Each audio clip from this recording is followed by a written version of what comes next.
Emergono nuovi particolari sull'inchiesta della DDA di Caltanissetta per peculato, associazione a delinquere, frode in pubbliche forniture e traffico illecito dei rifiuti, che rischiano di mettere in discussione la prosecuzione dei lavori sulla S640.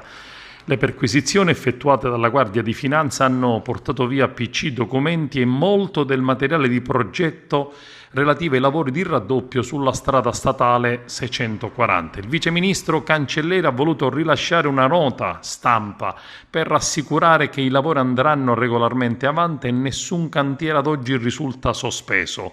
La cosa che preoccupa sono i lavori in corso. Se si bloccassero i lavori, ha detto Cancelleri, sarebbe un danno al territorio, ma anche è vero che se reati contestati venissero confermati sarebbe gravissimo per ciò che è accaduto. La DDA Nissena opera da sempre con molta scrupolosità e serietà.